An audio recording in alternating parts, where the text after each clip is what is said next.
hearts get shot in the dark in a crowded room. Chapter 1. Ano bang sabi sa message? Patingin nga. Napabuga na lang si Daleng nang hablutin ni Presley alias Freshness ang kanyang phone. Kinder pa lang, magkaklase na sila nito. Ito ang unang crush niya. Kahit ang unang crush nito ay si Bradley John Katigbak III. Ano bang mali niya nung kinder siya na Becky to? Basta't masaya siya kapag magkasama sila. At palagi siya nitong binibigyan ng mga pang-ipit mula sa tindahan ng nanay nito. Iyon pala, ang ambisyon ng akla ay maging parlorista balang araw. Dream come true na ito. May sarili ng parlor sa bayan ngayon. Binasa nito ang palitan nila sa messenger ng kameetup niya, si Chester Raymundo. Ang usapan ay 2:00 ng hapon pero 2:30 na ay wala pa rin ito. Hindi nagre-reply sa message niya ng follow-up. Hindi niya naman maisip na hindi ito darating dahil malapit lang naman doon sa Alabang Town Center ang bahay nito. Sa katunayan, nasa likuran lang, sa Ayala Alabang Village. Siya ngang nagmula pa sa isang farm sa Alfonso, Cavite ay nakarating ng tama sa oras. Namasahe lang siya. Si Chester pa kaya na ayon sa mga larawan sa Facebook ay merong tiyadeng, isang BMW, 3 SUV at isang motorsiklo. Totoo bang mayaman to girl? Sabi ni Freshness habang nakakunot ang noo at binabasa ang messages. Oo nga, ako pa ba malilin lang pagdating sa datong? Sabi niya. Hindi niya itinatago ang kanyang planong makabingwit ng isang mayamang boyfriend. Iyong aalagaan at bubulahin niyang maigi para pakasalan siya sa lalong madaling panahon. Sawang-sawa na siyang maging mahirap. Iaahon niya ang buong pamilya niya, sukdulang magpakasal sa isang lalaking hindi niya mahal. Basta't mayaman at kayang ibigay ang pangangailangan niya. Alam niya naman na sa pagkakatulong ay wala siyang mapapala. At kahit mahal na mahal niya ang kanyang nanay, wala siyang balak na tulad nito ay manatili siyang kasambahay hanggang sa kanyang pagtanda. Alam niya naman na marangal na trabaho yun, pero nakakapagod. At ang lakas pang makabad trip kung ang pinagsisilbihan mo, mga kaanak na ang liit ng tingin sa'yo at sa nanay mo. Wala siyang nakikitang masama sa ambisyon niyang yumaman sa pamamagitan ng tanging paraang alam niya. Isang paraang madali para sa isang tulad niyang graduate ng high school. Kung totoong mayaman yan, bakit judge mo ng mga reply sa'yo? Tingnan mo to. Ang sabi, okis daw. May mayaman bang nagsasabi ng okis? Walang alta na nagsasabi ng ganyan. Kaya mo bang ma-imagine si Heart Evangelista na nagre-reply kay Jesus Cordero ng okis? Bobang to? Mapintahan nga tong ka-eyeball mo. Pinabayaan na lang niya itong buksan ng profile ni Chester Raymundo. Ang cover pic nito ay ang nakahilerang mga sasakyan. Ang profile picture ay sakay ito ng SUV. May mga picture din ito sa iba-ibang bansa. Hindi lang basta ibang bansa, kung hindi France, Italy, New Zealand, USA.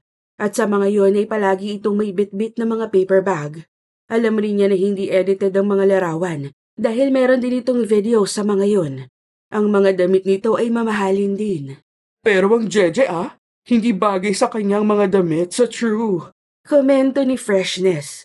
Gusto nang maasar ni Daleng. Aminado naman siyang hindi mukhang rich kid si Chester. Maitim ito, katamtaman ng tangkad, payat na payat. At kung patatayuin sa gitna ng kalsada ay baka mapagkamalang traffic enforcer. Hindi ito tipong itsurang yayamanin na kahit pagsuotin ng gulagulanit na damit, mukha pa ring mabango. Kapag pinagsuot ng gulagulanit na damit si Chester at pinatambay sa kalsada, baka ito ay mabagan siya. Pero hindi ba at siya ang may kasalanan na ganun ang tingin niya dito? Siya ang judgmental. Siya ang pintasera. Manang-mana siya kay Freshness. So sila ang dapat mag-adjust. Hindi man gwapo si Chester. Ito ang mag-aahon sa kanya. So kahit hindi siya nagagwapuhan dito, carry na rin. Aanin niya ang pogi kung wala namang trabaho. O kaya iiwan din siya pagkatapos buntisin. Ganun ang nangyari sa kanyang nanay. At malamang maging sa kanyang ate Catalina, ang panganay niyang kapatid. 4 silang Maria na anak ni Maria Purificacion, puring obispo kay Quintin Abella. Si Maria Catalina o ate Kata ang panganay. Ang sumunod dito ay 3. Siya, si Maria Magdalena alias Daleng, si Maria Guadalupe alias Lupita, at si Maria Isidra alias Ising. Triplets sila. Ang kanilang ama, maging ang kanilang ina, ay parehong may lahing kambal at triplets. Sa katunayan ay may kakambal ang nanay niya na nasa probinsya kasama ng tatay niya dahil yun ang ikatlong asawa ng lalaki. Tunog pang tulfo pero hindi naman masyado. Ang nangyari kasi, nabuntis ni Quintin si Puring at bago pa maisilang ang panganay ng dalawa, ng ibang pugad na si Quintin, sumama sa kabit sa Samar. Pero nagsisi ang lalaki kaya binalikan si Puring na mahina naman sa tukso. Nagpunla ang magaling na Quintin na 3 ang sumibol, triplets. Nagloko na naman ang babaerong Quintin. Tuluyan na itong hiniwalayan ni Puring, kahit na nagmakaawa pa ang lalaki. Pero dahil nga mag-aapat na ang anak ng mga ito, tinulungan na rin ni Puring na humanap ng trabaho si Quintin. Nakiusap sa kakambal si Puring na si Concepcion o Kunching. Sana raw ay gawa ng paraan na makapasok sa hasyendang pinapasukan nito si Quintin. Naisip ni Daleng, siguro nga ay ang lakas ng dating ng kanyang ama nung kapanahunan nito. Dahil kahit alam ng Chakonching niya ang pagiging nuknukan ng babaero ng lalaki ay pinatulan pa rin. Nagalit din ang kanyang nanay nang malaman ng lahat, pero sa huli ay nagawa ring patawarin ng dalawa. Hanggang sa naging mapayapa na rin naman ang salasalabing nilang mga buhay. Hindi naganak ang tiyahin niya, awa ng Diyos, at ang kanyang ate Catalina ay doon na lumaki halos sa tiyahin niya, kasama ang kanyang ama. Palagi kasing hinihiram ng kanyang ama noon ang ate niya, at isang bakasyon na doon ito sa Tarlac naglagi ay ayaw na ring bumalik ng Alfonso. Kaya ang sabi ng nanay nila ay sige na, doon na lang dahil mabait naman din talaga ang kapatid nito. Maging ang dating asawa, may sabit lang talaga sa pagiging babaero. Pero parang nagtino naman sa tiyahin niya, kaya siguro nakabuti na rin yun. Problema mo, ang ate Katanya ay nabuntis naman at nanganak ng triplets. Ayaw nitong ipaalam sa kanila kung sino ang ama. Hindi ito pala kwento sa kanila, pero hirap ito sa buhay, kahit pa may diploma naman sa associate course ng HRM. Wala nga kasing katuwang dahil walang ama ang mga anak. Ayaw ni Daleng ng lalaking tatakbuhan siya o yung lalaking hindi siya kayang buhayin. Nagpapakatotoo lang siya. Kung mahirap din tulad niya ang kanyang kukunin, magkakaanak sila ng mahihirap din. Maaaring hindi totoo sa lahat ng pagkakataon, pero mas kakatig na lang siya sa statistics. Gagamit siya ng math. 1 poor plus 1 poor equals cannot be, carry 1. Papatulan niya si Chester na may yamang pangmalakasan. Bow. Ano ba yung gilagid niyang jowa mo, oh? Sabi ni Freshness na iniharap sa kanya ang phone. Pakaitim. Kaya mong i-honeymoon yan. Ew. Mukhang dilis na handa ng gawing bagong isda. Mukha pang jutes. Sobra ka naman. Angil niya pero natawa na rin. Huwag kang maarte dyan. Kilala ko ang mga ginojowa mo, akala mo naman to. Bigla itong napahawak sa bibig na parang matimtimang birhen. Mapagpatol din naman ito sa mga tsaka. May pangangailangan lang ako, no? Tsura. Oh, yan ang phone mo. Sana nga mayaman ang masulit naman ang pamasahe natin. Sana pakainin naman tayo, no? Siguro naman. Taga-Ayala Alabang Village tapos hindi magpapakain. Kung talagang taga-Ayala Alabang yan, bakit ka naman papatulan? Hindi naman sa minamaliit kita, girl. Pero alam naman natin ang katotohanan sa mundo. Ang mga tulad natin, ginagawa lang laruan ng mga ganyan. Si Cinderella ka ba? Oo, no? Sagot niya, nakataas ang noo. Natawa ito kaya natawa na rin siya. Totoo namang Cinderella siya. Api-apihan sila ng kanyang nanay sa bahay ng pinsan nito. Parang yung mga kontrabida sa Cinderella ang mga anak noon. Ang kaibahan lang niya kay Cinderella, pumapalag siya kapag inaapi siya ng sobra. Kapag hindi ka sinipot niyang Chester na yan, jojombagin ko. Kapal ng fest, feeling guwapo. Medyo kabado na si Daleng at napapahiya sa kaibigan. Magkano rin ang pamasahe at inutang lang niya yun dito. Sa katapusan pa kasi ang sahod niya. Pinadalhan niya si Ate Kata nung nakaraan dahil nagkasakit ang mga anak. Kaya sana naman masulit si Chester. Sana sa magandang kainan sila dalhin. Ngayon, nasa activity center lang sila, nakapwesto sa isang bench. Bumili lang si Freshness ng tig-isang coke sa isang food stall. Kasama yun sa babayaran niya dito sa sahod. Mags? Napalingon siya ng marinigang palayaw na ibinigay kay Chester. Mags dahil isa siyang social climber. Hindi bagay ang palayaw niyang daling sa mga miyembro ng alta sosyedad, Kaya dapat ang totoo niyang pangalan na Magdalena, Maggie or Mags for short. Hayon ng lalaki, nakatayo ilang metro mula sa kanya. Napalunok siya dahil mas lalo pala itong hindi pogi sa personal. May filter pa pala sa lagay na yun ng mga larawan nito sa Facebook. Sa totoong buhay pala Erase! Huwag kang mag-isip ng kung ano-ano, Diyos ko. Tama rin naman si Freshness, ang totoong mayaman hindi ka papatulan. Kaya baka kaya ka pinatulan niya si Chester dahil hindi siya sinilang na tulad ng iba niyang rich kid friends. Saka sobra ka naman yatang makapintas. Hindi importante ang looks.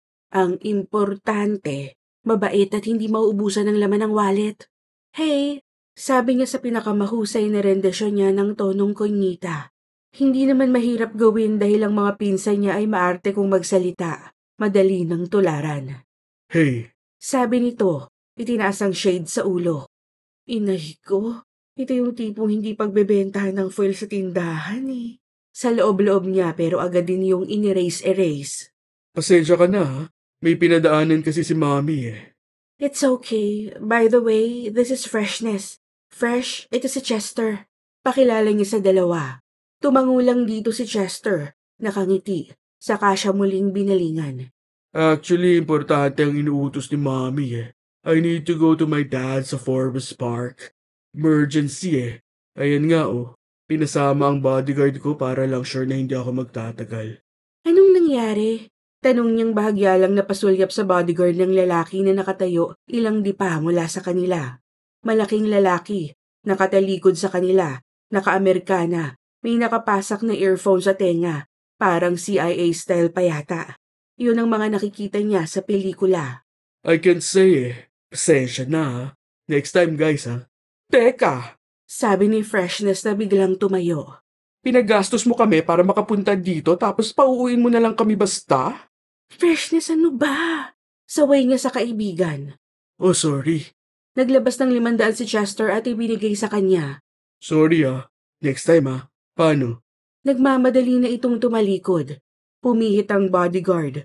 Tumingin sa kanya. Tumigil yata ang pag-inog ng mundo.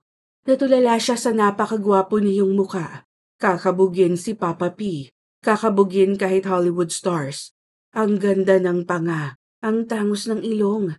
Ang ganda ng mga labi. Merong bagong tubong facial hair na bagay dito. Makakapal din ang mga kilay. Kahit sa malayo, parang naamoy niyan ang bango nito. Amoy macho. Amoy gwapo. Hindi ito bagay maging bodyguard ni Chester. Pero sinalubong nito ang amo na nilagpasan nito at nagpatiuna sa paglalakad. Nakasunod lang ang macho sa kwago. Chester! Tawag niya sa kwago. Sa lalaki pala. Nilingon siya nito. Ginawa niyang phone ng kamay. Itinuwid ang hinlalaki at hinliliit at itinapat sa tenga at bibig. Call me ha? Sabi niya. Sure babe. Anitong kumindat saka ibinaril ang mga daliri. Yuck! Usal ni Freshness. Tunog dahak ang K sa pagkaskas sa lalamunan nito. Desperadang babae to? 500? Akala ko ba mayaman? Napaka-cheap. Juicy ka pa sa 500? Angil niya. Konti lang ang labi sa pasahe. Abunado pa kung magmamakdo. Wala siya kahit 1 kyaw. Diyos ko, ano ba yung nakuha mong tsaka? Ikaw pa talagang nagsabing tawagan ka? Desperada ka, te? Obvious ba? Sabi niyang nagpatiuna na para hanapin ang McDo. Huwag mo ang pakialaman ng diskarte ko. Makikinabang ka rin naman dito kapag naging kami. Harinawa. Sambit nito. Chapter 2. Tinamaan ka ng magaling na babae ka. Gising, 6:00 na. Kanina pa kita pinapabangon dyan. Ano, hindi ka kikilos? Idinidaling ang unan sa muka. Antok na antok pa siya. Nagyaya si Freshness kagabi na mag-video okay at sumama siya. Sagot kasi nito. Bilang pakisama na rin dahil sinamahan siya nito sa alabang. Nay, absent na lang po ako ngayon. Daing niya. Absent ka na kahapon, absent ka pa ngayon. Nakakaya sa tita mo, Peli. Sabi nito. Ibinaba niya ang unan. Lukot ang muka. Ano pong nakakahiya kay Tita Feli, Nay? Na humiling ng extra na day off. Sa dami ng pinapagawa sa atin ng mag-iinang yun, kahit 3 ulit 1 linggo tayong mag-day off, katanggap-tanggap pa rin. Lalo na't napakalit naman ng pasahod. Nung ko pa kayo sinasabihang umalis na tayo dito, ayaw naman ninyo. Ang dami-daming expat sa Facebook na naghahanap ng kasambahay. Doble ang sasahurin natin, hindi pa patayan ng trabaho. Kondo lang ang lilinisan natin. Hindi ko lang talaga kayo maiwan dito, Nay, dahil alam kong kukubain kayo sa trabaho ng mga yun. Himutok niya sa makailang ulit. Malaki ang utang na loob ko sa tita mo. Kung hindi dahil sa kanya, pinulot sana kayong magkakapatid sa kalsada. Kiit ng kanyang ina. Bumangon ka na. Hinampas nito ang kanyang binti. Para siyang teenager na kumamot sa ulo. Lukot ang muka at gustong mag-tantrums. Hindi na lang niya kinontra ang sinabi nito kahit gusto sana niyang magprotesta. Ang tanging ginawa lang naman ni Tita Feli nung panahong walang-wala ang nanay niya at merong 4 na anak habang walang trabaho ang magaling niyang ama, ay kunin itong kasambahay na kasama silang magkakapatid. Doon sila pinatuloy sa bodega sa labas ng bahay. Oo nga't nagkaroon sila ng matutuluyan, pero nagsilbi naman kay Tita Feli ang nanay niya. At nang matuto siyang kumilos, maging ang mga kapatid niya, ay nanilbihan na rin sila dito at sa mga anak nitong kaidaran niya halos. Ilang taong walang pasahod sa kanya, kung hindi pa siya opisyal na ginawang kasambahay/alalay ng panganay nitong anak, si Ate Openg. Mula bata siya hanggang high school, libre ang libor niya, maging ng kanyang mga kapatid. Siguro naman bawi na ang utang na loob pati interes. Hindi pa siya nakasampa ng kolehiyo dahil kinailangan niyang sumama kay Ate Openg sa Maynila nang magkolehiyo ito. Tuwang-tuwa pa siya nung una dahil doon daw siya ipapasok. Di sabi niya, bigla pang sa Maynila siya magtatapos ng pag-aaral. Yun naman pala, walang balak pag-aralin siya. Munti ka na siyang naglayas noon, iyak siya ng iyak. Pero sa huli, wala rin siyang nagawa dahil paano niya may iwan ng nanay niya sa poder ng mga Tita Feli niya. Kung lalaya siya, saan din siya kukuha ng pera? Ang sabi rin ng nanay niya, magparaya na raw muna siya at kailangan niya itong tulungan para mapag-aral ang iba niyang mga kapatid, lalo na ang ate niya. Kapag daw nakapagtapos na ang ate niya, yun naman ang tutulong sa kanila. Pero nagtapos man ng associate na kurso, nahirapan ding makahanap ng trabaho sa probinsya si Ate Kata. Nagdesisyon itong mag-abroad. Nag-aral pang maging nursing aide pero DH ang kinalabasan. Tapos wala pang 1 taon abroad, bumalik, may laman ng tiyan, at ng mga anak, triplets, walang ama. Wala naman siyang sama ng loob sa ate niya dahil kahit sasaglit itong nakabawi sa kanilang pagsisikap sa pagtulong dito, todo naman ang effort nito. Sa katunayan, munti ka na rin silang nagkabahay noon dahil nakakuha na sa isang maliit na subdivision ang nanay niya ng hulugan. Ate niya ang nagbabayad sa pag-ibig. Ang pangako pa nito, sa susunod na school year ay pwede na raw siyang magkolehiyo at magtatayo rin daw ng tindahan sa palengke para sa nanay nila. Pero naging pasalo ang bahay ng mga ilangan ng pera ang ate niya dahil noong huling mga buwan ng pagbubuntis ay hindi na nakakakilo sa laki ng tiyan at hirap sa pagbubuntis. Yang mukha mo, wika sa kanya ng nanay niya, bahagyang dinutdot ang nakausli niyang nguso. Agang-aga, daling ha, huwag mo kong subukan. Nanay naman, angal niyang nakanguso pa rin. Nagtutupi ng pinaghigaan. Kaunti na lang padabog na. Alam mong aligaga si Openg at parating yung boyfriend, kaya magtinutinu ka ngayon at huwag kang mag-atribida. Kailan po ba dadating yun? Tanong niyang tumuloy sa maliit na banyo ng silid. Doon pa rin sila sa bodega tumutuloy, sa labas ng malaking bahay ni Tita Feli. Nasaan ang hustisya na siya pa ang nagpalagay ng banyo at nagpa-repair ng bubong na may tulo. Kung hindi pa niya nilandi ang 1 tauhan sa farm, hindi pa niya mapapagawa ang banyo at araw-araw pa silang doon magbabawas sa malaking bahay. At kapag gabi, tig-isa pa silang arinolang mag-ina. Tapos sila pang may utang na loob. Sa 1 linggo daw darating. Kaya maaga tayo ngayon kailangan doon at nagpatawag din ng ibang makakatulong sa general cleaning. Pinapunta ko si Lupita. Mabuti na papunta niyo. Paangal yun sa liit ng bigay. 300 para sa 1 buong araw na trabaho? Ewan ko sa inyo, Nay. Kung hindi ko lang kayo mahal, iniwan ko na kayo dito, sa totoo lang eh. Nagsasayang tayo ng panahon dito. Kung magkakatulong na lang din ako, bakit dito basta bariyang-bariyang kita? Tapos abonado pa ako sa paggawa nitong bodega. Sobra ka namang matuusin, anak. Totoo pong sinasabi ko, Nay. Masyado kayong mabait sa kanila eh. Paano naman po ako? Ang kanyang pagkamaldita ay biglang nauwi sa pagtatampong sagad sa buto. Isinara na lang niya ang pinto ng banyo dahil pumatak ang mga luha niyang ayaw niyang makita ng nanay niya. Alam niyang makokonsensya ito. Dinadaan na lang niya sa pagmamaldita ang lahat dahil kung hindi ay mapapaiyak talaga siya sa sama ng loob. Pakiramdam niya kasi na paglipasan na siya ng panahon. Tuloy, kahit si Chester gusto na niyang pagtiyagaan. Pero ano ba namang malay niya? Nang matapos maghilamos at magayos ay lumabas na siya ng bahay. Siya rin ang nagpalagay ng shed na kubo sa tabi ng bodega. Bunga rin ang panguuto niya yon sa isang manggagawa sa farm nang hingi siya ng binaklas na yero nung pinarenovate ang malaking bahay. Naroon sa shed ang munting kusina at komedor nilang mag-ina.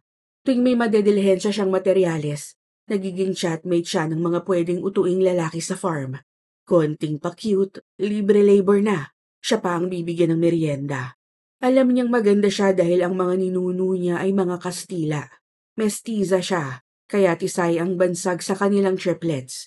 Ginagamit niya ang kagandahang yon para makakuha ng pabor sa mga maliliit na bagay, pero harinawang makasungkit ng taga-Ayala Alabang Village. Noon pumarada sa tapat ng shed ng isang tricycle at tumibis si Lupita. Saktong paglabas din ng nanay nila. Agad itong nagmano saka tumuloy sa shed. Sabay sandok ng kanin at pumwesto sa hapag. Itinaas nito ang takip ng ulam. Gawa kang ng sausawan, Daleng. Hiling ng kakambal sa kanya. Nagsalin siya ng suka sa lalagyan. Pritong itlog at tuyo ang ulam. May ensaladang kamatis at pipino. Libre naman ang itlog at tuyo dahil may poultry sa farm. Ang tuyo naman ay rasyon dahil importer ng mga iyon ang mga Lee. Ang pamilya ni Tita Feli. Inchik ang napang-asawa nito. Dapat mamaya pa ako Sabi ni Lupita habang nakataas ang paa sa upuan, kumukurot ng tuyo sa pinggan. Sayang din yung pasumba ko sana. 500 din yun Tapos magkano lang ang ibibigay ni Chang? Hindi sa pera umiikot ang mundo. Tila napipikong sabi ng nanay nila. Hindi na lang siya umimik dahil hindi naman papatalo ang babae. Ang lakas din kasing mang-gaslight ni Tita Feli dito sa totoo lang. Kaya tuloy ang pobreng nanay niya. Akala yata utang ang buhay sa pinsang masama ang ugali. Kumain na rin sila ng nanay niya at nang matapos ay nagpahinga saglit, saka sila tumuloy sa malaking bahay. Bagong repaint ang mga pader. Halatang pinaghahanda ang maigi ang pagpapanggap na hindi pa nalulugi ng tuluyan ang kabuhayan ng pamilya. Ang totoo, naibulong lang sa nanay niya ang balitang yon minsang hindi na nakayanan ni Tita Feli ang sama ng loob sa dami ng problema. Lingid pala sa kaalaman ng babae. Palibasa ay abala ito sa pagsha-shopping at pasarap sa buhay. Ang asawa nitong inchik na namamahala ng mga negosyo ay natutong magsugal. Kamukat-mukat na lang nito, naubos na ang lahat ng kayamanan sa kasino. Ang natira na lang daw ay ang farm na yon pero nakasanla na rin daw. Ang unang ginawa ni Tita Feli ay ang ilako ang pinakamagandang anak sa mga kakilalang mayaman. Si Ate Oping yon. Na matagal ng jet setter pero napilitang umuwi sa Pilipinas nung nakaraang taon lang. Wala na kasing panggastos. Gwapo daw ang pakakasalan ni Ate Openg Komento ni Lupita nang maihain ni Daleng ang suka. Pumesto na rin siya sa hapag matapos silbihan ng pinggan ang kanyang nanay. Ay oo, nakita ko sa Facebook. Komento ng nanay niya. Buti pumayag pakasalan yung babaeng susustentuhan lang niya ang luho at hinding-hindi magbabanat ng buto. Komento niya. Better. Talagang may sama siya ng loob kay Ate Openg dahil nung college ito sa Lasal at siya ang personal nitong alalay, meron itong kaklaseng nagkagusto sa kanya. Siniraan siya nito ng siniraan hanggang sa rich boyfriend na sana, naging bato pa. Nang kumprontahin niya si Ate Openg na Ophelia ang gustong itawag sa harap ng mga sosyal, ay tinawanan lang siya nito at sinabing hindi siya papatulan ng lalaking yon, na iniligtas lang siya nito sa kapahamakan. Akala siguro na tulad siya ng nanay niyang paniwalain. Nagtanim siya ng galit pero wala naman siyang nagawa kung hindi ang mabetter. Lalo na kapag parang dapat siyang umawit ng papuri dito tuwing bibigyan siya ng lumang signature na gamit. Yung tipong mahihiya kang i-donate sa nasalanta ng bagyo sa kalumaan. Pati panting luma kanya na daw. Akala yata wala siyang pambili kahit mumurahin sa Shopee at isasalpak niya sa kanya ang nanggaling dito. Utang na loob, ang baba ng tingin nito sa kanilang mag-iina. Bunganga mo, saway sa kanya ng nanay niya. Totoo naman, Nay. Di ba Lupita? Sinabi mo pa. Naku, si nanay naman bilib na bilib sa mga yun. Kahit sa atin walang bilib yung mga yun kahit konti lang. Kung pintasan tayo, kala mo sila kay gagaling eh. Sabi ni Lupita. Alam ni Daling na madami pang gustong sabihin ng kakambal niya, pero nagpigil na dahil piko ng nanay nila pagdating kay Tita Feli. Iniba ni Lupita ang tanong. So bakit daw pakakasalan? Ano bang bakit pakakasalan? Ang ganda-ganda ng ate Openg nyo. Sabi ng nanay nila na para bang ganda lang sapat ng dahilan. Sana all. Kung mayaman at gwapo ka nyo, madaming pwedeng pakasalan kaya bakit ang reyna ng mga impakta ang napili? Sabi ni Lupita habang nagkukutsara ng kape sa kanin. Kayong dalawa talaga? Angil ng nanay nila. Bigla silang natawa. Pinagpatuloy na nila ang pagkain at nang matapos ay tumuloy sa malaking bahay. Ang trabaho ay trabaho kaya naman hindi pa nagtagal ay pareho na silang pawisan ni Lupita habang ang nanay nila ay nagluluto sa kusina. Ayaw na niya itong pagawin ng mga mahihirap na bagay. Kusinera na lang ito halos. Siya ang umaako ng trabaho nito dahil palagi nang nananakit ang likod at mga binti. Nang tumanghali ay tumuloy na sila sa kusina. Nang makakain ay umidlip si Lupita sa bahay, habang si Daling naman ay agad na nag-check ng messenger. Tama ang hinala niya. May message si Chester. Sorry kahapon, babe. Bawi ako next time, Okis. Napangiti siya kahit wala ni Katiting nakilig na nadama. Ang ngiti niya ay para sa posibilidad na maging may bahay ng isang mayamang lalaki. Ang kalamnan niyang nagrereklamo sa bigat ng trabaho ay gustong magbunyi. Sana dumating ang panahong iinom siya ng alaksan dahil sa pagod sa pagsha-shopping at hindi dahil sa trabaho. Pareply na siya ng mapaigtad nang may humawak sa kanyang braso para higitin siya. Ate Openg, hindi na niya naituloy ang sasabihin dahil tuloy-tuloy ang babae sa paglalakad palabas sa likod bahay at patungo sa kamalig. Isinara ni Ate Openg ang pinto niyon. Luminga-linga sa paligid saka siya hinarap. May sasabihin ako sa iyong importante. Sabi nito. Ha? Makinig kang mabuti. Wag na wag mong ikakalat sa iba. Wala rin ako nga aminin. It will be your words against mine, and no one will believe you. May kailangan ako sa'yo. Wow, siyang may kailangan pero nang insulto muna. Sa isip-isip niya, na-curious din naman siya sa sasabihin ng babae kaya naghintay lang siyang magsalita ito. Muli itong luminga sa paligid, tiniyak na walang makakarinig sa kanila, saka ito nagsimulang magpaliwanag. Ayokong pakasalan si Anton. I'm in love with someone else, pero pinagkasundo ako ni Mommy sa kanya. At kailangan din namin ng pera. Alam mo naman siguro yan. Now, I will have some money to save the business but I need time. I'm still working on it. So kailangan kong i-delay ang lahat, pero hindi makakapaghintay ang mga bayarin. I know kung si Anton ang papalpak, pwede akong pairamin ng mama niya. Just enough to get by until I get my hands on the money that will save the company. Kailangang may gawing mali si Anton. A wrong step. Something that would make his mother think that they owe me. Sa ganun tutulungan nila kami. Maybe a loan without interest. Kailangan ko lang talaga ng pansamantalang pantusto sa bills. Siguro para sa isang buong taon. Pagkatapos nun wala nang magiging problema sa pera. Sigurado ako dun. May magagawa akong paraan, kailangan ko lang talaga ng konting panahon. At dito ka papasok. Anong gusto mong gawin ko, ate? Tanong niya. Nagtataka na. Wala siyang maisip na posible niyang gawin para makatulong sa pera. Daling, I need you to seduce him. Seduce Anton. Napanganga siya. Nagpatuloy si Ate Openg. Siyempre, kung pinsan ko ang gagawin niya ng ganyang bagay, paano ko pa siya pakakasalan, di ba? So sasabihin ko sa kanya at sa mama niya na ikaw mismo ang nagsumbong sa akin na may nangyari sa inyo. It's just for one night. Pero siyempre kailangan ng ebidensya. Tulala na si Daling sa puntong yun.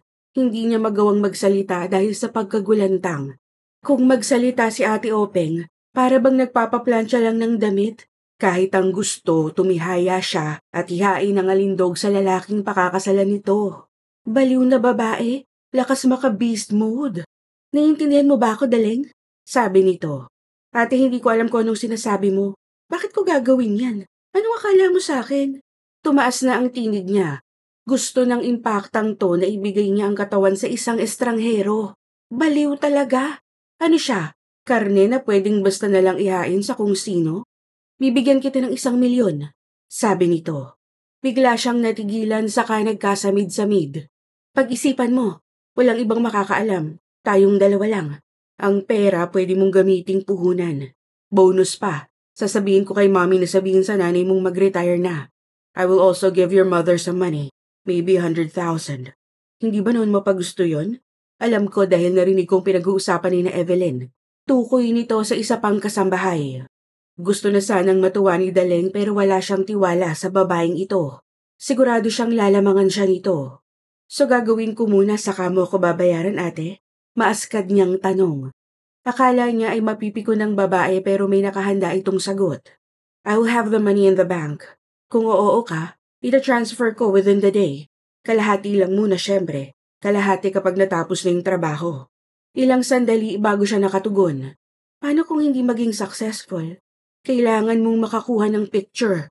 Kailangang lumabas na niloko niya ako. Na ginawa niyang imposibleng pakasalan ko pa siya. Naiintindihan mo ba yun?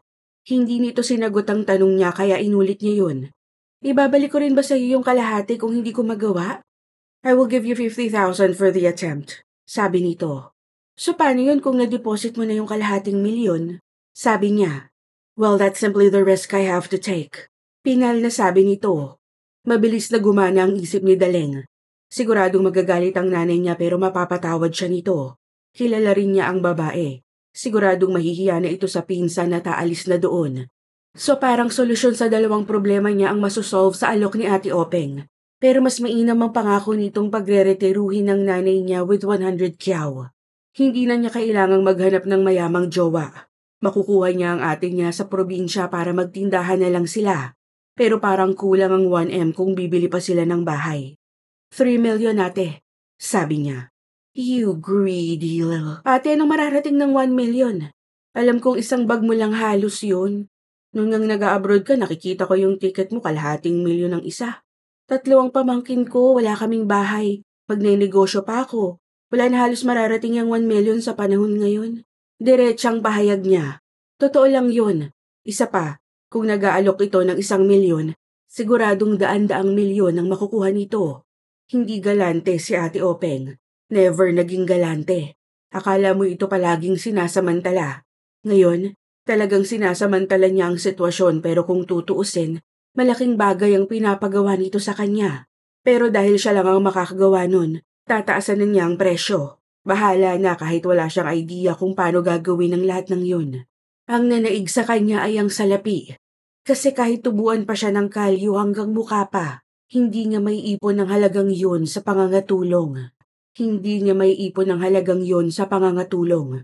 At sa totoo lang, sa sitwasyon nilang magkakapatid, parang malabo talaga silang umasenso hanggat walang malaking pagbabagong nagaganap. Kailangan na nilang lumayo sa pamilyang ito. Fine, sabi ni Ate Openg, halatang nagtitimpi. Inuulit ko, walang dapat makaalam nito, Daleng. Tumango siya. Anong plano ate? May strategy ka ba? Tumango ang babae. Yayayain ko siyang uminom. Dito siya magbabakasyon ng 1 linggo, diba? To get to know me.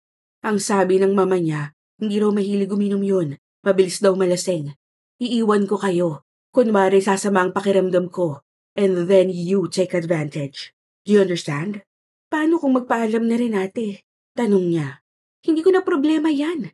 Basta't sa second day niya dito mo gawin para kung pumalpak, may 5 days ka pang sumubok ulit.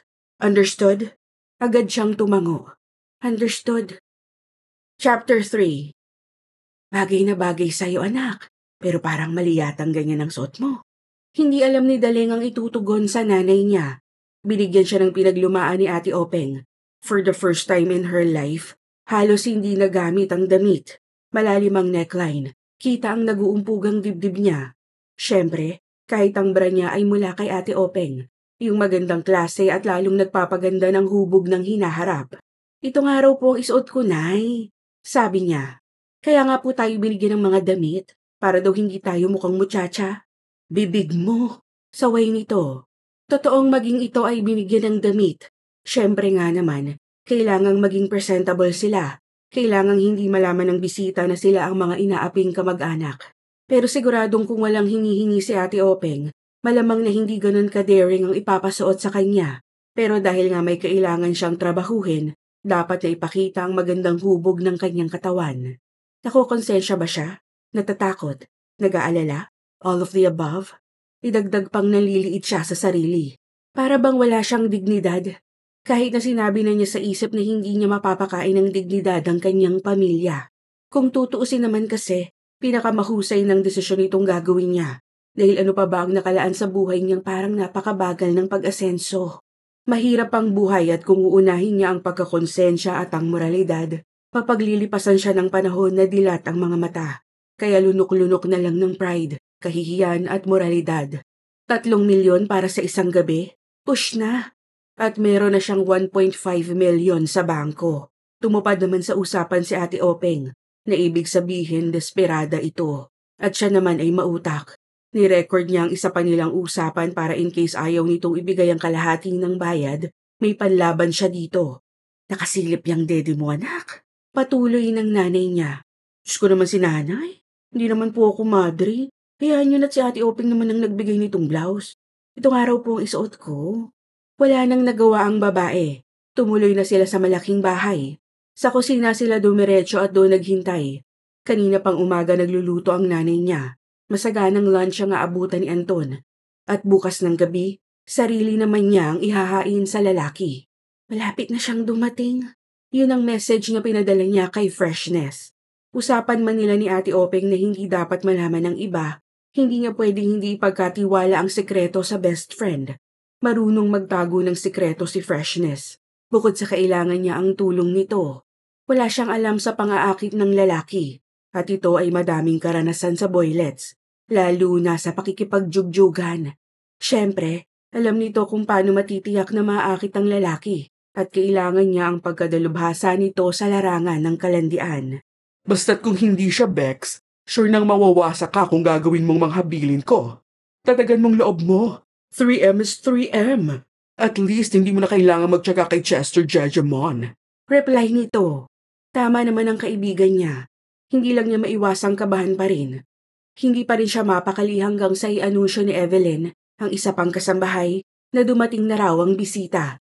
Gusto sana niyang sumili pero sa kusina lang sila dapat hanggat hindi pinapatawag. Maya-maya ay bumalik si Evelyn, pisikal na kinikilig, tumatalon-talon, habang pinipigil tila ang pagsigaw. Ang gwapo-gwapo! Impit nitong tili. Talaga? Sabi ni Daleng, sabay lapit sa pinto ng kusina para sumilip. Hindi na siya napigil ng nanay niya. Kailangan niyang makita ang lalaking aakitin. Pero hindi pa man siya nakakarating sa entrance ng sala, napanganga na siya nang makita si Chester. Papalapit sa kanya. May hawak na patong-patong na boxes na hula niya ay cake ang laman. Bahagyang kumunot ang noon nito, parang hindi siya nakilala. Siguro dahil iba ang dating niya ngayon. Good morning po. Bati nito. Ano yan? Takang tanong niya. Mga cake po, regalo ni boss. Natigil ito sa pagsasalita. Noon lang rumihistro sa isip siguro na siya ang kachat nito. Maggie? Last week nang magkita sila, Asian-inspired ang damit niya. Boyfriend tee na pastel pink at may kawaii print, square pants, sneakers. Pa-cute, kasi feeling niya sa ganung forma maaakit ang lalaking to. Pero ngayon, opposite ng pa-cute ang dating niya. Seductive. Siyempre iba na ang ganap niya. Pero teka, ano ang sinasabi ni Chester na boss nito? Sinong boss? Tanong niya. Ha? Kuan, saan ko ba ilalapag ang mga to? Sabi nitong halatang natuliro at namutla. Itinuro niya ang kusina at imbis na sumunod ay sumilip sa sala. Napanganga siya nang makitang ang naroong lalaki ay ang inakala niyang driver bodyguard ni Chester. Bigla siyang napapihit at tumuloy sa kusina. Ikaw ang driver, no? Singhal niyang bigla. Walang hiya ka? Anak, ano ba yan? Saway ng nanay niya. Itong kachat ko, Nay. Ang sabi, taga-Ayala Alabang Village daw siya. Yun pala, driver ng taga-Ayala Alabang Village. Ikaw ang driver ni Anton? Yun si Anton, no? Yung nasa sala? Yung gwapong kasama mo rin sa Alabang Town Center? Nakangiwing kumamot ng gilid ng pisngyang lalaki. Oo. Kuan, naisip ko kasing hindi mo ako magugustuhan kapag nalaman mong hindi ako mayaman. So sinasama ka niya kung saan-saan at nagpapanggap kang ikaw ang boss? Alam ba ni Anton yan? Medyo. Ngumiwi si Kamote. Nakita niya naman ang profile ko eh. Wala naman siyang comment. Mabait kasi yan si boss. Sa kabata pa ako, sa kanila na kami ni nanay kaya parang kuya na rin ang turing ko. Galit na ang nanay ni Daleng nang sawayin sila. Bumuntong hininga na lang siya at naghintay, habang si Chester naman ay umalis na rin sa kusina. Maya-maya ay pinatawag siya ni Ate Openg. Siya ang pinaghatid ng maiinom. Agad siyang tumalima. Bago bitbitin ng tray ng inumin ay pasimple muna niyang ipinaglapit sa gitna ang dalawang dibdib. Dapat maagaw ng kanyang mga alagad ang atensyon ng gwapo. Lalo na siyang kinabahan bigla. Duda siya kung papatulan siya ni Anton. Ito ang tipo ng lalaking parang hindi basta maaakit dahil sanay sa magagandang babae. Handa siyang pumusta na pinagkakaguluhan nito. Kung iyon ngang itsura ni Chester na mukhang jeje rapper at konti na lang parang tatangin na ng hangin sa ere. Madaming nagkakagusto.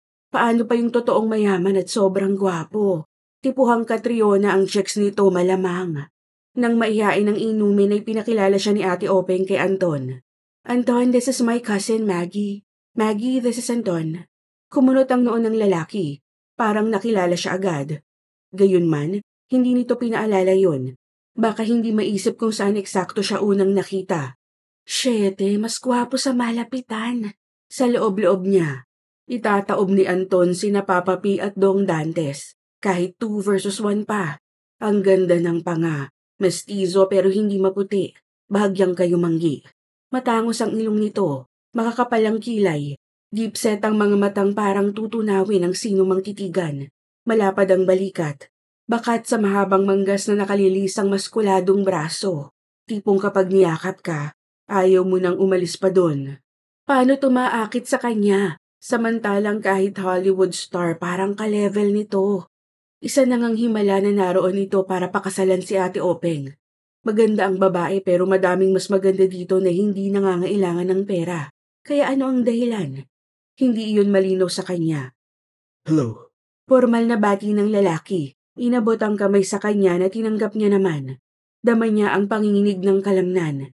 Ang kamay na yon ang hahagod at hahaplos sa kanyang katawan. Sa isang banda, salamat dahil may atraksyon siyang nadarama dito. Sobrang gwapo nga kasi. Lalaking-lalaki ang dating ika nga. Hi, tugon niya. Kumalat ang init ng kamay nito sa braso at tumaas sa kanyang muka. Dama niya ang pag-iinit ng mga pisngi. Ni hindi niya magawang makatingin dito. Naiilang siya. Mukhang magiging mahirap para sa kanyang akitin nito pero wala nang atrasan. Wala siyang balak ibalik ang 1.5 million kay Ate Openg. Anyway, sabi ni Tita Feli, lunch is ready. Tumuloy na nga ang mga ito sa kusina. Habang pasimple siyang sinulya pa ni Ate Openg. Sumunod siya sa mga ito. Siyempre, hindi pa siya makagawa ng hakbang. Alangan namang maglumantod na agad siya. Baka ma-turn off si Anton. Sa halip na siyang ilagay sa komedor para maghain, inutusan siya ni Ate Openg na ihanda ang desserts and tea sa patio. Matapos nga ang pananghalian ay nagtungo ang dalawa sa patio. Siya ang naghanda ng kape, tsaa, pastries at mga dessert. Si Tita Feli ay hindi na sumama sa mga ito. Join us, Deleng, wika ni Ate Openg, malambing. Alam niyang gusto talaga nitong mag-join siya. Tinansya niya ang sitwasyon at sa huli ay pumwesto sa isang outdoor daybed. Itinaas niya ang mga binti sa daybed sa gawing parang baliwala sa kanya at hindi napapansin na naipakita niya ang kanyang mahahaba at makikinis na binti. Nagpaalam saglit si Ate Openg. Nang makita niyang nagsasali ng tsaa si Anton ay agad siyang lumapit para siya ang magsali niyon para dito. No, it's okay. Sabi ng lalaki. Tumingin siya rito. Ngumiti. Kahit ang puso ay dumadagundong. Alertong-alerto dahil nakayuko siya at malapit nang lumundag palabas ang kanyang hinaharap. Saglit siyang nalunod sa damdamin, sa pagtutol sa gagawin. Pero sa huli, nanaigang tawag ng 3 milyong piso. Ako na, Anton. Sabi niya sa pinakamahinhin malanding paraang kaya niya. Bahagya lang itong tumango, nakakunot ang noo. Hindi niya mabasa kung ano ang naiisip ng lalaki. Pero sana, napansin nito ang kanyang inihahaing alindog. Chapter 4. Gawin mo yan dahil nandyan ka na. Nakakaloka ka. Uminom ka ng konting alak pampalakas loob. Sabay magpawasa ka na. Nakuha mo ng 1.5M. Handa ka bang isole? Modern ang panahon ngayon, girl. Huminga ka ng malalim, be. Repeat after me.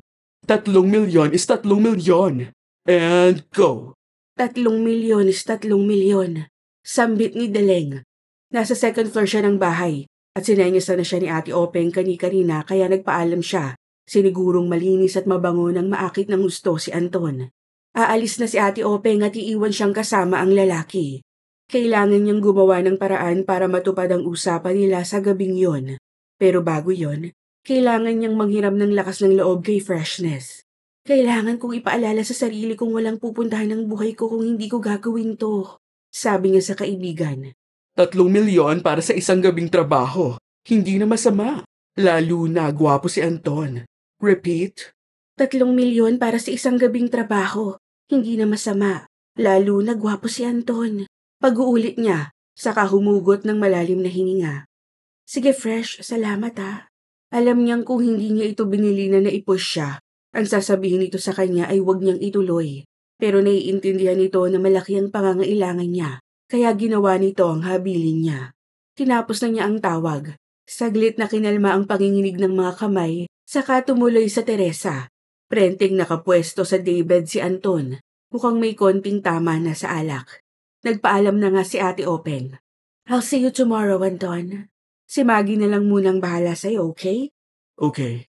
Thank you, Ophelia. I think I'm having a beer before turning in. See you in the morning. Tumango si Ate Openg.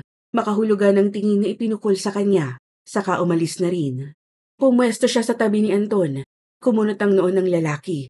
Siguro ay nagtaka kung bakit sa dami ng pupwestuhan ay doon pa niya napili. Malapad man ang daybed, may mali na doon siya pumwesto dahil 3 ang upo ang malalapad sa tabi niyon at unahan. I think I'll have my beer in my room. Sabi nito.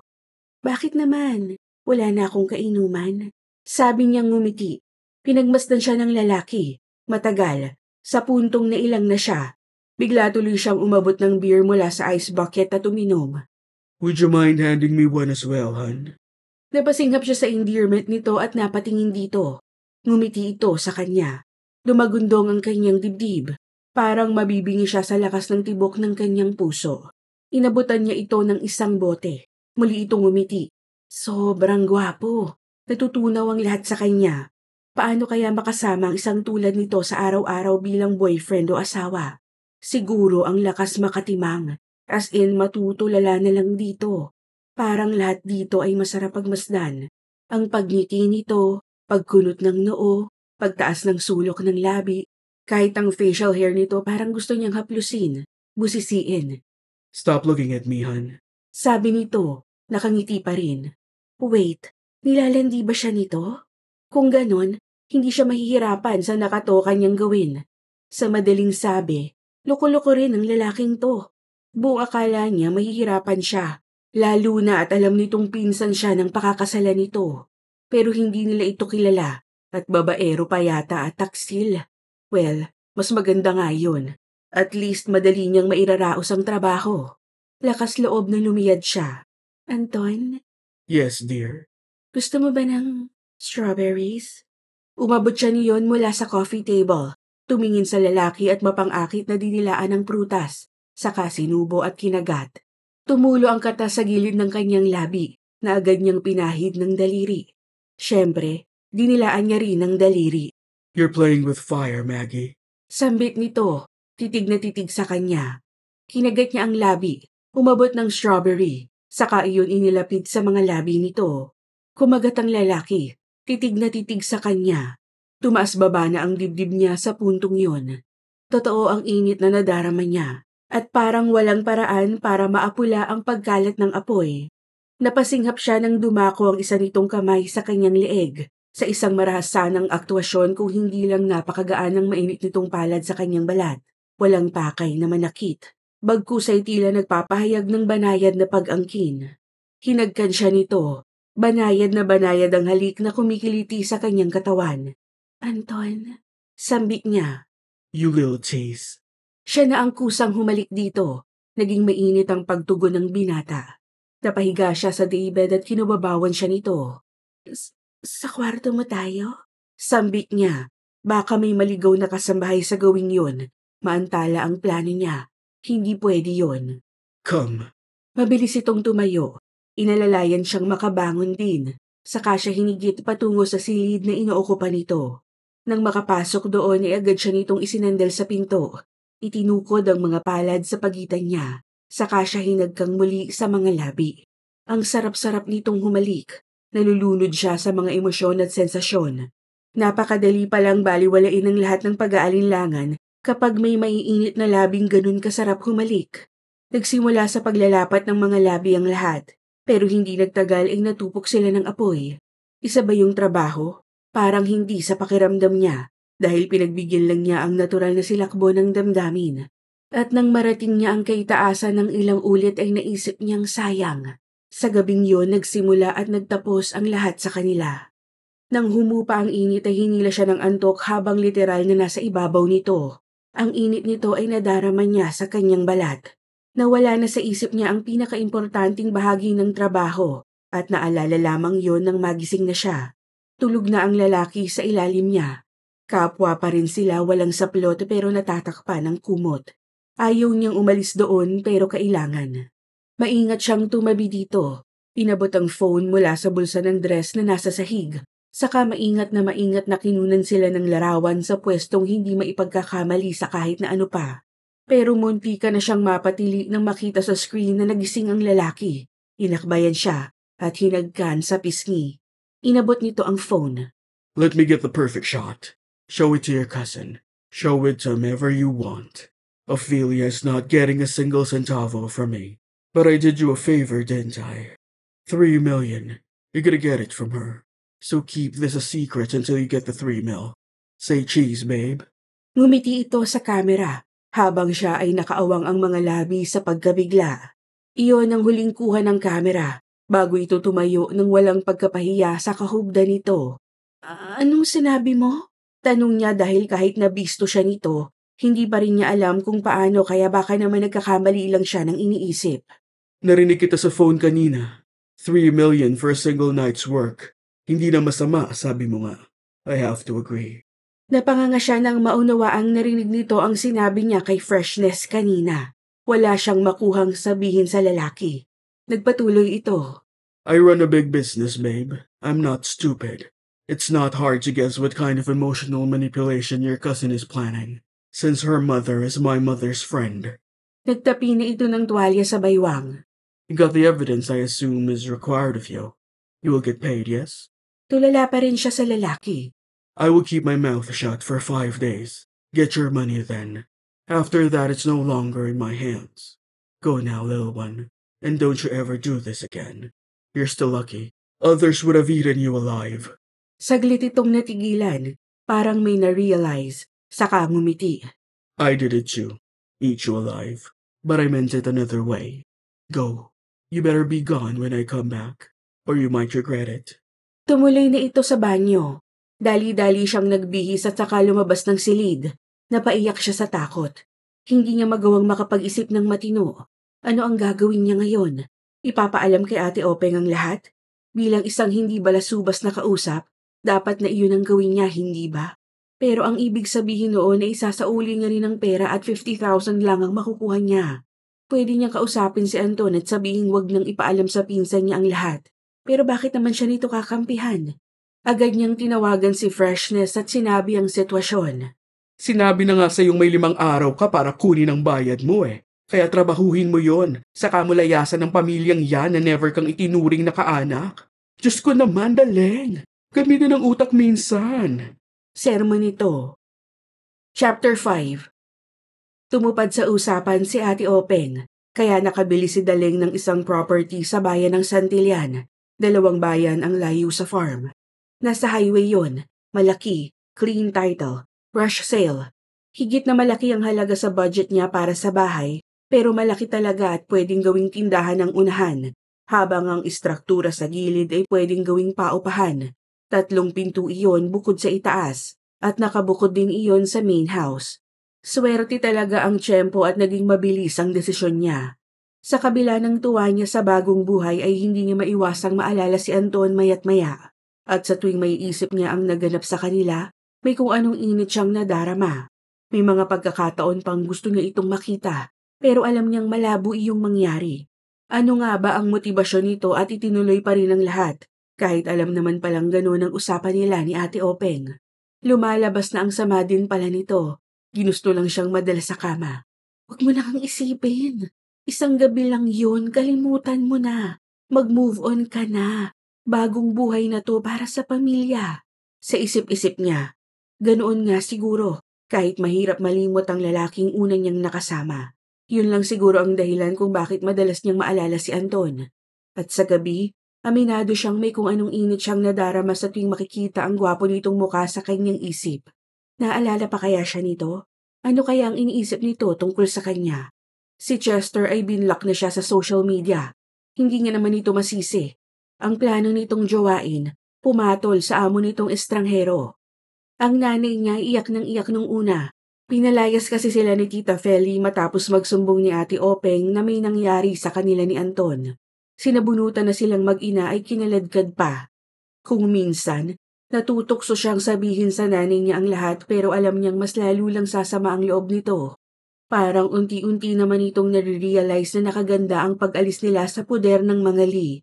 Siguro, nakatulong na binisita sila ni Ate Katanya, kasama ang triplets nitong mga mukhang imported.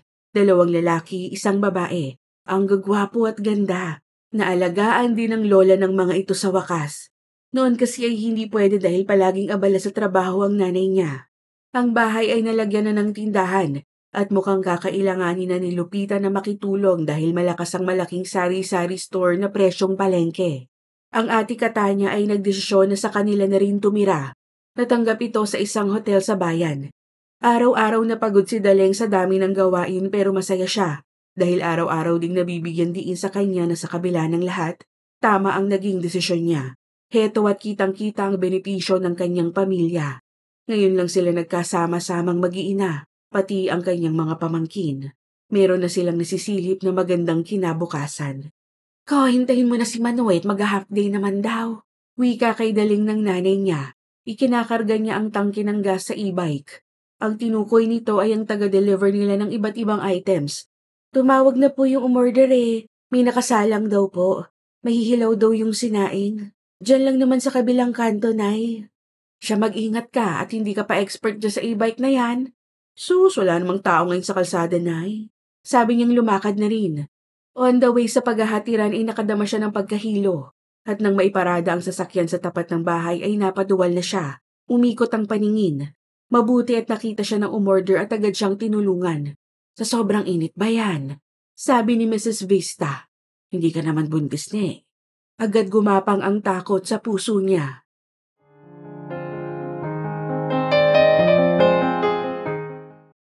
Ano nga ang balita, Castro?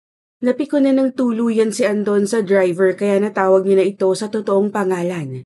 Hindi Chester ang pangalan nito kung hindi Castro. Ayaw sana niya itong tanungin tungkol kay Maggie, pero ito lang ang source of information niya. Alangan namang tanungin niya si Ophelia. As far as he was concerned, that woman was bad news. Sinabi niya naman yun sa kanyang mama pero hindi ito naniwala. Kung sa bagay, wala siyang sinabing pinaniwalaan ito agad. Sa katunayan, kahit sinabi niya dito mula simula na wala siyang balak pakasalan si Ophelia ay hindi ito naniwala sa kanya. Maybe because the woman still thought that she had every right to control his life since he ruined her marriage, or so she claimed. Hindi siya nito anak. Anak siya sa isang kasambahay ng kanyang ama, Angelina. Iyon ang pangalan ng totoong nanay niya. Sa bahay ng anak ang babae at nang irehistro siya ay pangalan na ni Sonia, ang asawa ng kanyang ama, ang nilagay bilang pangalan ng kanyang ina. Pumanaw ang kanyang ina noong siya ay 1 taong gulang. Ang tanging alaala niya rito ay ilang pirasong larawan at isang sulat. Nagpaliwanag ito kung bakit nito nagawang ibigay siya kay Sonia. Wala raw itong may aalok sa kanyang magandang buhay. Naunawaan niya ito sa isang banda dahil napakabata pa nito. Wala itong alam sa kalakaran ng mundo na sulsulan pa ni Sonia. At ang kanyang ama, a complete coward who moved under Sonia's command.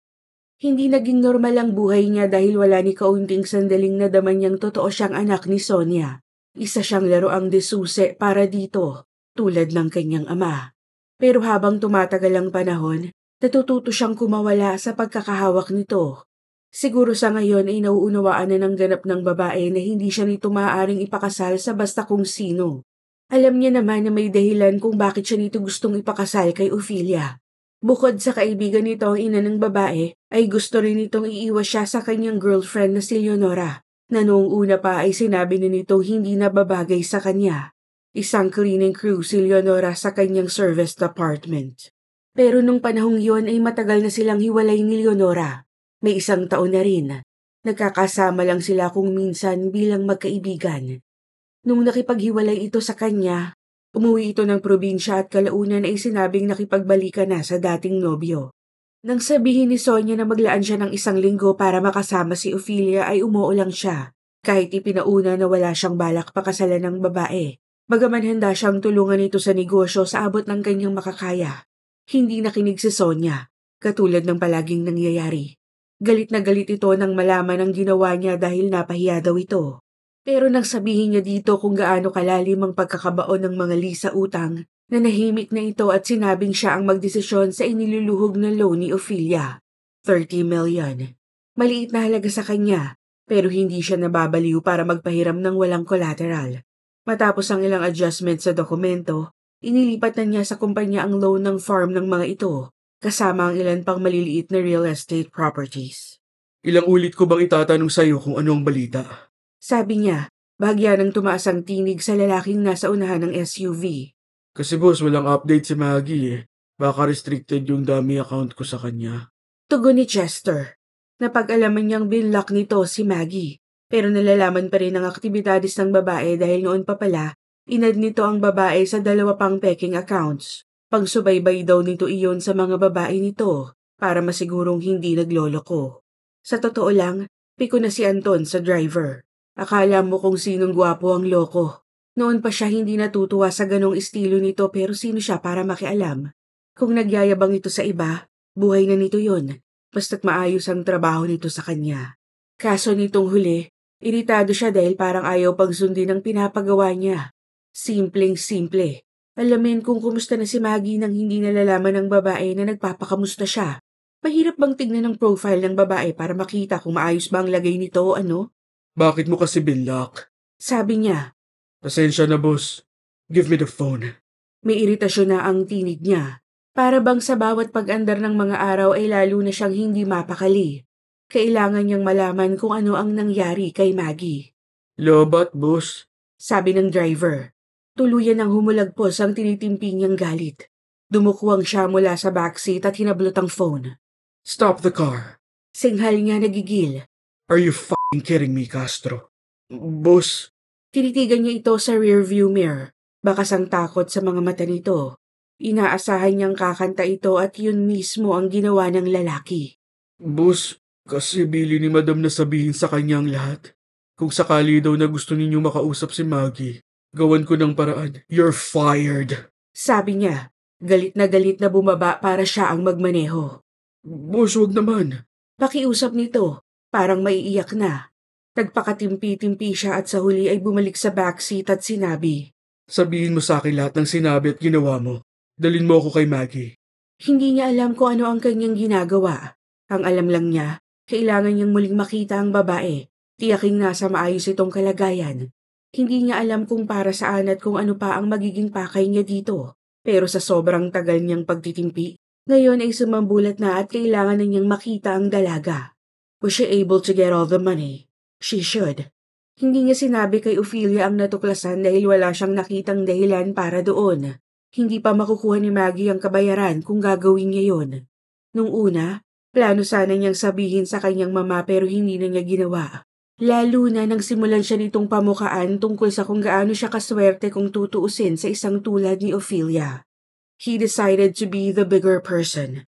Sinabi na lang niya sa kanyang mama na hindi niya pinlanong pakasalan kailanman si Ophelia, na nilinaw niya iyon dito. Na sinabi niya ritong ang pakay niya sa pagpunta sa farm ay ang alamin ang potensyal noon at kung pwede nilang i-refinance. Simple lang ang dahilan. Nang sabihin ng mama niyang pakasalan niya si Ophelia, ang una niyang ginawa ay ang paimbestigahan ito. Natuklasan niyang other woman ito ng isang batang politiko na mula sa mayamang political clan. He was never marrying that woman, and that was that. Pinilit niya ang sariling wag nang isiping muli si Maggie. As far as he was concerned, the woman belonged to the past. But he couldn't stop thinking about her. Thoughts of her consumed him day and night. But at nights, he could taste her in his mouth, feel her warm skin against his. It had become unbearable to keep thinking about the woman he was not supposed to see anymore. Bakit pa? Ginamit siya nito at tinanggap niya ang alok ng babae, bagaman binigyan niya ito ng pagkakataong wag yun ituloy. Determinado ito. He was weak to such a tempting offer and gave in. Dapat tapos na doon ang lahat pero heto siya ngayon. Walang pakundangang ginagamit ang phone ni Chester para lang makita ang babae. Merong kung anong pag-alon sa puso niya nang makita ito sa isang larawang kasama ang pamilya. Meron pala itong kakambal. Nasa larawan ng nanay nito, kakambal, ate, mga pamangkin, triplets. Mukhang masaya ang babae. Ngiti-ngiti ito habang yakap ang pamangking babae, habang ang dalawang lalaki naman ay nakahalik sa mga pisngi nito. Oh, she was adorable, and he was happy to help her get out of her situation. Why aren't you an arrogant bastard? Sa isip-isip niya, bahagyang napahiya sa sarili. Iniisip pa pala niya ngayon na nakatulong siya sa babae. Should I see her? We're on the way. I'm just gonna say hello. Nahimas niya ang baba. Batid na anumang sandali ay pwede siyang pumihit pabalik, lalo na at nasa alabang pa naman sila. Pero hindi niya pinigil si Chester sa pagmamaneho. Nagsimula itong magsabi kung ano ang mga nabanggit nito sa kanyang mama. Nothing surprised him, really. Kung ayaw ng kanyang mama na maging masaya siya sa piling ni Leonora, siguradong hindi rin ito gugustuhing mapaugnay siya kay Maggie. Lalo na at gaya ng inaasahan, nagyabang itong si Chester at sinabing nakadate na nito ang babae. Uminit na naman ang ulo niya pero nagtimpi na lang. Isinauli niya rito ang phone, na konsensya. Wala siyang karapatang gawin yun pero ito man ay walang karapatang makialam sa buhay niya. How dare this idiot do all that? Kahit pa nakaka-intimidate para dito ang mama niya, dapat na siya ang naisip nito dahil siya ang direkta nitong amo. Boss, pasensya na. Sambit nito. You do that again and you will get fired. Understood? Agad itong tumango. Napabuntong hininga siya. No nagring ang phone ni Chester na sinagot nito. Maggie? Oo, kasama ko. Sige, itatanong ko. Tumingin sa kanya ang driver mula sa salamin. Boss, hihingin daw ang number mo. Kailangan ka raw makausap. I will call her, right now. Hanyang nagmamadaling inilabas ang phone para kunin ang numero ng babae. He couldn't remember being this nervous. At nang magring ang kabilang linya ay kumabog na ang kanyang dibdib. Sa wakas, narinig niya ang tinig ni Maggie. Hello? How have you been? He couldn't understand why hearing her voice felt like sunshine washing over him. Okay naman. Salamat ni hindi mo agad sinabi. Nakuha ko yung pera. That's good to know. Tell me more. Hindi sana ako tatawag sa'yo pero meron kasing nangyari. Juan, Anton, buntis ako. Parang nanlaki ang ulo niya. Chapter 6. Praktikal na tao si Daleng at naiintindihan niya ang hiling ni Anton na paternity test sa pagkasilang sa kanilang anak. Sa ngayon daw ay wala siyang magiging problema sa pangangailangan niya. Ang tanging hiling nito ay maging bahagi ng pagbubuntis. Sa una, ilang na ilang ang nanay niya dito. Sa puntong tuwing nasa bahay nila ang lalaki ay hindi na mapakali ang babae. Pero ngayong 5 buwan na ang kanyang tiyan, parang bahagi na ng kanilang pamilya ang lalaki. Kahit ang mga pamangkin niya ay kalaro na ito sa tuwing dadalaw. Ang nakakainis lang, unti-unting natutunaw ang pader na pinalibot ni Daleng sa sarili para pigilan ang damdamin niyang humulagpos. Ayaw niyang ma-in-love kay Anton. Alam niya naman na gusto lang nitong maging mabuting ama. Mabait ito, inakala lang niyang mapagsamantala. Tao lang ito at tinukso niya. At pagkatapos ay huhusgahan niya ito kung pinatulan siya? Mali. Mentras niyang nakikilala ang lalaki ay lalo lang nahuhulog ang loob niya dito. Paanong hindi kung mabait ito, matalino, galante at magalang pa? Ang sabi nga ni Lupita, pikutin na raw niya. At si Freshness, kapag nalaman na nasa kanila ang lalaki, pupunta at pupunta, sukdulang maagang magsara ng parlor. Ang pinakagusto niya siguro dito ay ang abilidad nitong makinig. At kapag nakinig ito, tutok na tutok ang atensyon na para bang walang sasabihing nonsense ang kausap nito. Pakiramdam tuloy niya, sa tuwing magkausap sila, siya na ang pinakamahalagang tao sa buhay nito. Kung minsan tuloy, naiisip niyang baka may gusto ito sa kanya. Pero hindi pa siya baliw para umasa. Nilinaw naman ito sa simula pa lang na magiging magulang lang sila sa bata. At normal lang na ganun ang boundary nito dahil wala naman silang relasyon. Alangan namang asahan niya itong pakasalan siya. Madalas itong dumalaw sa bahay at kapag ginagabi ito ay tumutuloy sa bahay nito sa Tagaytay. Hindi niya alam kung nasaan iyon eksakto. Wala siyang masyadong alam sa lalaki pagdating sa pag-aari nito o sitwasyong pinansyal. Ang alam lang niya, mayaman ito. Sobrang yaman. Napakalalaki ng mga negosyo nito. Hindi na nakapagtatakang malaki ang allowance niya buwan-buwan mula dito. Kalabisang isiping magiging sila sa huli, ni hindi nga siya dinadalaw ng nanay nito. Minsan niyang natanong si Chester at nadulas itong hindi raw siya tanggap ng nanay ni Anton. Huwag na raw siyang umasa kasi may pagkamata pobre daw yon. At nang madulas si Chester, tuloy-tuloy na itong dumausdos. Natuklasan niyang in love daw pala si Anton sa isang Leonora at pinalayo ang binata ng mama nito sa babae dahil isa iyong janitress. Kaya pala pilit pinapakasal kay Ate Ophelia si Anton para mapalayo kay Leonora. Nakalaunan ay siya ng kusang lumayo. Magandang umaga. Napalingon siya mula sa kawali ng sinangaga patungo sa pinto ng kusina. Doon dumaan si Anton. Sanay na talaga sa bahay niya. Alam na kapag ganung oras ay nasa kusina siya. O ang aga mo. Saglit lang tong sinangag. Nanay, nandito po si Anton. Tawag niya sa ina. Magandang umaga ka ako. Sabi ng lalaki. Tinignan niya ito. Ang gwapo ng ngiti. Palagi naman. Napangiti siya. Good morning po, boss. Tumawa ito. Ang ganda mo ngayong umaga, Daling. Nahawa na ito sa mga kapatid niya at nanay. Daling na rin ang tawag nito sa kanya. Nag-init ang kanyang muka. Saka nang hahaba ang ngusong sinabi. Anong pambobola yan? Lumapit ito sa kanya. Pwede ba akong yumakap sa nanay ng anak ko? Napanganga siya dito. Hindi malaman ng isasagot. Lumapad ang pagkakangiti nito. Inabot ang syanse para ito ang maghalo ng sinangag. Ang kaso nakakulong siya sa mga braso nito. Ang isa nitong palad ay nakalapat sa kanyang tiyan mula sa likuran. Anong ipapangalan natin kay baby? Bulong nito sa kanyang tainga. Nagtayuan ang balahibo niya sa katawan. Anton. Pwede ba kitang yayain ngayon? Saan? Bakit parang napapapikit-pikit siya dahil sa mga labi ng lalaki na halos dumikit na sa kanyang leeg? Sa bahay. Para lang makapahinga ka. Sabi mo nung nakaraan, gabi ka na nakakatulog dahil hanggang 12:00 ang customer. Sige. Kusa niyang sabi kahit hindi na nag-isip. Ang hirap palang mag-isip kapag ganun kalapit si Anton sa kanya. Great. Sambit nitong hindi umalis sa kanyang likuran. Napasingap siya nang madama ang mga labi nitong dumampi sa kanyang leeg. Agad na tumaas baba ang kanyang dibdib. Ano ba tong lalaking to? Masyado siyang tinutukso. Marupok siya pagdating dito. Feeling niya, konting udyok lang bibigay talaga siya. Ay! Napatingin siya nang biglang magsalita si Marilyn, ang kasambahay. Lumayo sa kanya si Anton, pero ngiting-ngiti. Napahiya naman siya. Ano na lang ang iniisip nito? Kung sa bagay, may 3 buwan na rin naman itong pabalik-balik. At may mga pagkakataong parang nilalandi siya nito. Tumindi lang ang mga yon nitong huling 3 linggo, kung kailan dumalas ang pagdalaw nito. Siguro, kung may extra lang na kwarto, niyayanan niya itong magpalipas ng gabi doon. Kahit hindi lang miminsang sinabi ng nanay niyang pwede niya sigurong patuloyin sa silid niya ang binata. Lalo kung gabi na. Si Chester naman ay pwede sa sala. Pero syempre, nahiya rin siya. Isa pa, hindi niya alam kung paano aakto sa ganung sitwasyon. Iisa ang kama niya. Alangan namang magtabi sila.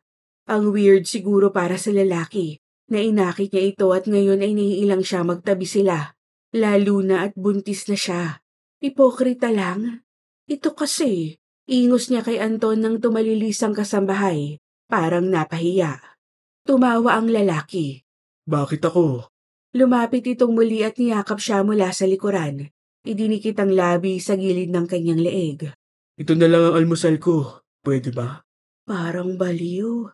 Ingos niya pero hindi naman ito ay tinulak. Gusto niyang mayakap nito. Madama ang labi nito sa kanyang balat. Makalapit ito. Makapiling ito. Isinisigaw ito ng kanyang puso sa tuwina. Kahit alam niyang langit at lupa sila, wala rin siyang alam sa feelings nito. Wala siyang alam dito masyado. Hindi kasi siya nag-uusisa kung ano lang ang voluntaryo nitong sinasabi. Nang marinig niya ang tinig ng ina ay agad siyang lumayo kay Anton. Tumulong itong maghain kahit sinabi ng nanay niyang wag na. Sabay-sabay na sila. Kasama na rin ng triplets at ang ati Katanya. Matapos ay pinagpaalam siya ni Anton at sinabing ipapasyal siya sa bahay nito. Nang makapaligo siya ay lumakad na sila. Mismong si Anton ang nagmaneho sa araw na yon. Day off ni Chester. Anong naisipan mo at dadalhin mo ako sa bahay mo? Tanong niya habang nasa sasakyan. Malapit lang sa inyo kung tutuusin. Pwede kang dun tumuloy. Natigilan siya. Bakit naman ako tutuloy doon? It's just an idea. Wala siyang naitugon. Lagpas kalahating oras ay nasa tapat na sila ng isang malaking gate. Hindi bahay iyon kung hindi mansyon. Binuksan ng isang gwardya ang gate at tumuloy na sila sa loob. Parang tipo ng mga mansyon na ginagamit sa mga telenovela yon. Napakayaman talaga ni Anton. Lalo lang nabigyang diin sa kanya na pantasya lang talaga ang magkatuluyan sila. Nabuntis lang siya nito, yun lang. Nang tumuloy sila sa loob ay pinigilan niya ang mamangha ng sobra. Mayroong kasambahay na sumalubong sa kanila at sinabing maghahain na kung gutom na sila. Pero busog pa sila pareho kaya tumuloy na lang sila sa terrace, overlooking Taal Lake. Muli ay niyakap siya ng lalaki mula sa likod. Anton, sambit niya, nilingon ito. Ano bang naisip mo at niyaya mo ko dito? It's my birthday. Napanganga siya. Hindi mo agad sinabi. Happy birthday. Do I get a kiss? Agad niya itong dinampian ng halik sa pisngi. Come on. I need something more right here. Itinuro nito ang mga labi. Saglit lang siyang nag-atubili at tumingkayad para ilapat ang mga labi sa mga labi nito. Ang unang inakala niyang saglit na pagdidikit lang ng mga labi ay nauwi sa isang uri ng halik na ilang buwan na niyang pinapangarap matikmang muli. Chapter 7. Pinagbigyan ni Deleng ang sariling pagmasdan si Anton. Natutulog ang lalaki habang nakayakap sa kanya. Halos hindi siya makapaniwalang may nangyari na naman sa kanila at sa intensidad noon. Grabe si Anton. Buong ingat naman pero para siyang manikang itinaob, itinihaya, at kung ano-ano pa. Nakakaloka. At siya namang isang talandi at kalahati, bigay na bigay. Walang paki kahit bundat na siya. Bakit ba? Anak naman ito ang nagpapalaki ng tiyan niya. Mukha siyang buteteng malandi kanina. At ngayon, inaasam niya ang lalaki. Ayaw man, na in love na siya dito. Malaking factor siguro ang katotohanang magkakaanak na sila. Pero higit doon, nang mas makilala niya ito ay lalo na niya itong minahal. Napakatanga ni Ate Openg na hindi ito pinakasalan. Lahat na yata ng magandang katangian ay narito. Higit sa lahat, may dulot itong pakiramdam sa kanya ng seguridad. Yung parang kahit gumuho ang mundo, hindi siya mag-aalala dahil ito ang ama ng kanyang anak. Hindi lang niya sigurado kung hanggang kailan sila magkakasama dahil syempre, hindi normal ang naging sitwasyon sa pagitan nila. Hindi sila dumaan sa getting to know you stage. Heto nga at ilang buwan na lang ay manganganak na siya, pero halos estranghero pa rin ito sa kanya. Kung minsan, nalulula pa rin siya sa lalaki, tulad ngayon.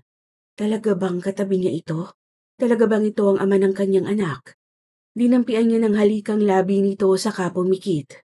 Hinapit siya nito, hinagkan sa ulo. Bumuntong hininga na para bang kontentong-kontento sa buhay at muling naging patag ang paghinga. Kung alam lang nitong para siyang tinangay sa kaitaasan. Nakatulog na siya sa ganung posisyon at nang magising ay nakatihaya na. Parang gusto niyang mapahiya dahil nagisnan niyang nakatingin sa kanya si Anton. Mukhang may nakatihayang botete sa harapan nito. Ano ka ba? Bakit mo ko tinitignan? Sabi niyang inabot ang unan para itakip sa muka. Ang lakas ng tawa nito saka siya niyakap. Good morning, lovely. How are you feeling? Okay lang. Ay niyang ibinaba ang unan. Kanina ka pagising? Hindi naman. I have a crazy idea. Ano yun? I figured we can get married. Natulala siya dito. Hinagka nito ang kanyang noo. Naisip ko lang na pwede tayong sumubok. Hindi laro ang kasal, Anton. Ni hindi mo pa ako napapakilala ng formal sa mama mo. Can I tell you a secret? She's not my biological mother. Natulala na naman siya sa lalaki. Sinabi nito sa kanya na isang kasambahay ang totoo nitong ina, kahit sa mga dokumento ay ang mama nito ang nakasulat. Sa mga sumunod na sandali ay kinuwento nito sa kanya ang tungkol sa bahaging iyon ng buhay nito. It was an okay childhood, I suppose. Not bad, all things considered, but not exactly what I would have liked. Definitely not what I want for our child. I want to be there for him. I will be there for him. Physically, emotionally, financially. I will teach him everything I had to learn all by myself. I will raise him well. Watch him grow up to be a fine man. Ewan kung bakit bigla siyang napaiyak. Agad siya nitong niyakap. Are you okay? Oo, ewan ko, na-touch lang ako. Sa totoo lang, hindi ko inakala na dadalawin mo ko. Dumaan nga sa isip ko na baka itanggi mo yung bata. I'm sorry for making you feel like I would abandon you. Kasi hindi naman talaga tayo magkakilala. Sorry sa nagawa ko sa'yo. Kahit kailan hindi pa ako nakapag-sorry ng totoo. Kasalanan ko talaga. Inakit talaga kita. Ngumisi ito. And I could have told you no, but... Itinaas nito ang mga balikat. Well, you were very hard to resist. And I wanted you to, so... Nag-init ang kanyang mukha. Siguro nga, kasi kahit mukha kong botete, feel na feel mo pa rin. Ang lakas ng halakhak nito at natuklasan niyang gustong-gusto niyang marinig yon. Gagawin niya ang lahat para palaging marinig ang tawa ng lalaki. Ang makita ang kasiyahan sa gwapo nitong mukha. Ang tiyaking nakangiti ito. Will you marry me, honey? Tumango siya. Yes. Tinampian ito ng halik ang kanyang mga labi.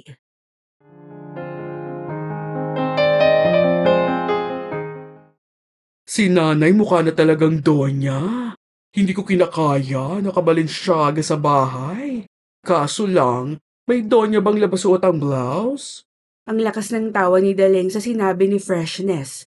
Kasalanan din ng Becky dahil pinakita ba naman sa nanay niya ang halaga ng bagong paborito nitong blouse. Regalo ni Anton. Gulantang ang nanay niya tang tanong, "Ay bakit kadaming binigay? May 10 yata yun. Diyos ko anak, pambili na ng 2 bahay ang mga pansimba ko." Magmula noon, isa na lang ang ginamit nitong blusa at every other day sinusuot para daw masulit ang gamit. Magtigil ka nga dyan. Saway nito. Ang dami mong ganyan, isang ginagamit mo ng paulit-ulit, mother. Hirit ni Freshness. At siya mismo ang naglalaba, pang baby na sabon pa, wag mong isnabin. Sabi ni Daleng. Nakakaloka ka, mother. Mayaman ka na ngayon, no? Tapos ikakasal na next week itong anak mo sa napakayamang papa na sana ihanap ng jowa ang baklang ampo ng pamilya. Inggit ka naman. Sana all. Natawa si Daleng, kasabay ng pagkalat ng init sa kanyang puso. Sa susunod na linggo na ang kasal nila ni Anton. Simple lang yun. Gaganapin sa bahay nito sa Tagaytay. Ilang tao lang ang bisita nila. Nang mamanhikan ito kasama ang ina ay maayos naman ang pakitungo ng babae. Ang sabi ni Anton, siguro daw ay nagmellow na ang mama nito mula nang maunawaan na kung magpapatuloy ito sa pagiging controlling ay mawawalan ito ng kasama sa buhay. Lalo na at ang ama ni Anton ay nagsabi ng kukuha ng annulment. Nasasabik siya sa kanilang kasal. Ang pangako ng lalaki, kapag nakapanganak siya ay sa simbahan naman sila magpapakasal. Talaga itong talanding Freshness na ito, sabi ng kanyang nanay. Tinampalang puwit ng Becky. Ayusin mong makeup sa akin sa kasal ha, at ilalagay ko sa Facebook. Siyempre naman, mother. Baka makaikalawang Gloria ka pa. I-elevate natin ang nanay look mo. Magiging madam na madam ka. Pangako ni Freshness. Nagkasiyahan sila hanggang sa mapansin ni Daleng na wala pa rin si Anton. Alauna ang usapan pero 3:00 na halos. Wala naman silang gagawin kundi mamamasyal lang sa Tagaytay. Tinawagan niya ang lalaki pero hindi ito sumasagot. Hindi maganda ang kutob niya dahil never na hindi siya nito sinagot. Never ding na late ang lalaki. Tinawagan na lang niya si Chester. "Hello Chester? Nasaan si Anton? Akala ko ba walang dating niyo dito?" Sabi niya. Kuhan, may ginagawa lang si boss, yung biglaan eh. Nandito pa kami sa Alabang. Tatawag din yun. Hintayin mo na lang. Hindi gusto ni Daleng ang kutob niya dahil parang paiwas ang sagot ni Chester. Anong ginagawa niya, Chester? Ha? Hindi ko alam eh. Nasaan ka ba? Nandito sa, Saan? sa Kwan, sa restaurant. Saan? Sa ATC? Oo, Kanina ka pa dyan? oo, kanina pa kami. Sino kasama ni Anton sa loob? Si Leonora. Si... Ano oras pa sila dyan? Tanong niya, biglang kinabahan. Naku, mayayari ako kay boss na naman ito, Daleng. Bakit mo ba ako nilalagay sa alanganin? Siya na lang kasing tanungin mo. Bibihin ko na ako kay boss eh. Huwag kang mag-alala, hindi ko sasabihin na may sinabi ka. Huwag mo na lang sabihin na nakausap mo ko. Ngayon, sabihin mo kung anong alam mo. Wala. Basta nagkita sila kagabi. Tapos ngayon ulit. Bukas daw pupunta sila sa Laguna. Doon yata kasi tumitingin ng bahay si Leonora eh. Anong alam mo kay Leonora? Ang alam ko may boyfriend na yun. Di naman nagkukwento si boss eh. Pambihira ka naman, Daling. Huwag mo na akong tanungin. Walang awat tong bibig ko eh. Pakiusap nito, pero naging mapag-iit siya. Ano oras kayo aalis bukas? Saan sa Laguna? Santa Rosa, sa Main Valley. Ang sabi ni boss, 7 daw dapat nandun na kami. Isend location mo sa akin bukas ha. Naku, Daling. Basta't isend location mo, isusumbong kita kay Anton. Paninakot niya. Napilitan itong umuo. Agad niyang tinawag si Freshness patungo sa kanyang silid at doon ay kinasabwat niya ito. Rerentahan nila ang kotse ng isa nitong kakilala. Susundan nila si Anton bukas.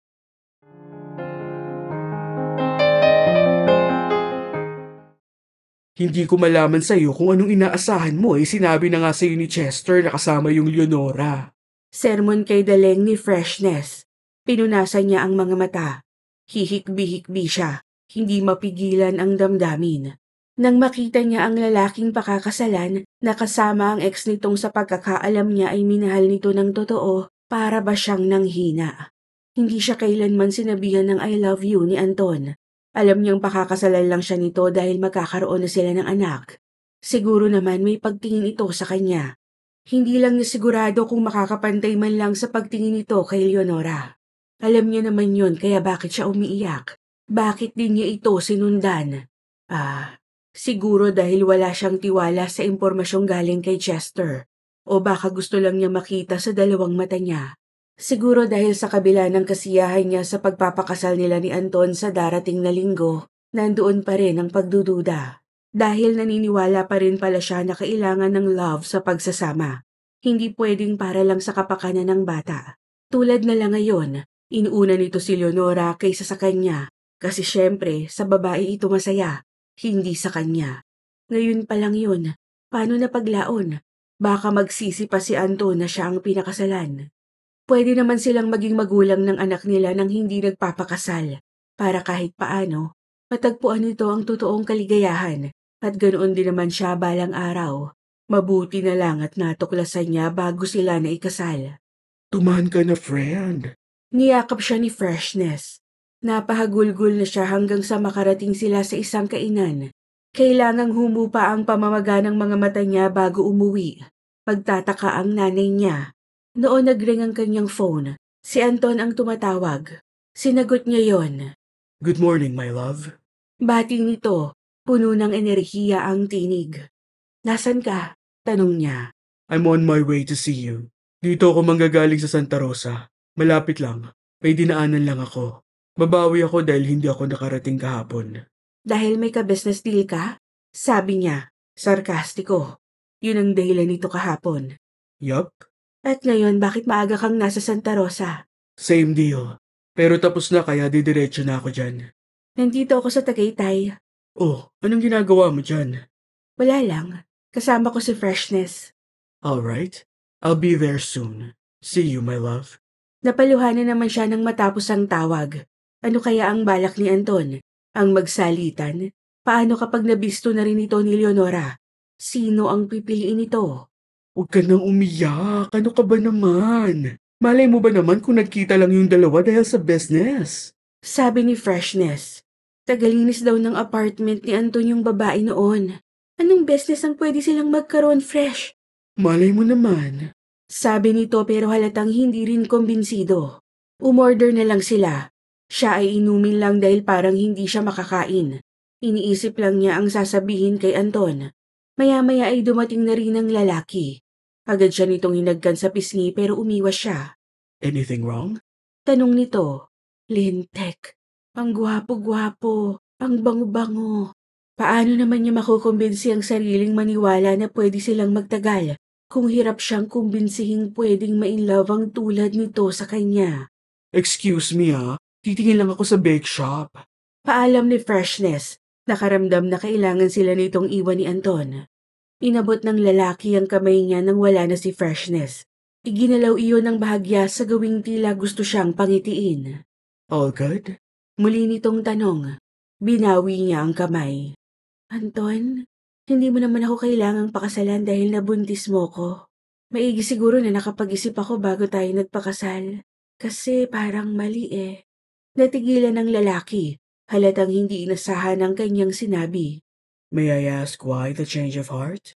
Tanong nito maya-maya sa mahinang tinig. Huwag na tayong maglokohan. Alam ko ang tungkol kay Leonora. Alam kong siya ang mahal mo. Alam ko rin na nagkikita pa kayo. Okay lang naman sa akin. Hindi mo naman ako girlfriend kung tutuusin. Pero ayoko kasi na hindi mo magawa ang gusto mo. O hindi mo mahanap yung kaligayahan mo dahil kasal tayo. Pwede naman tayong maging magulang sa anak natin kahit hindi tayo kasal. Hindi ito umimik at masakit yun para sa kanya. Are you saying that you're okay with losing me? Sambit nito maya-maya. Hindi lose dahil wala namang tayo. Ano pala kita kung hindi tayo? Sambit nito. Hindi niya mabasa kung ano ang nararamdaman. Hindi ko alam. Basta ang alam ko, nabuntis mo ko at heto na tayo. Baka gagawa ng pinakamalaking pagkakamali sa buhay natin sa susunod na linggo. Talaga bang sa tingin mo magiging pagkakamaling pakasalan ako? Tumango siya. Kasi iba ang mahal mo, Anton. You are so silly. So you think that I asked you to marry me, not because I love you, but because you're pregnant? Hindi ba? Inabot nito ang kanyang kamay at pinisil. I'm very sorry if I never made you feel that I love you. I will from now on. Napaawang ang mga labi niya. Ano bang sinasabi mo? Itinaas nito ang kanyang kamay sa mga labi nito at hinagkan. I love you, Daling. And that's the only reason why I asked you to marry me. Si Leonora matagal na rin kaming wala.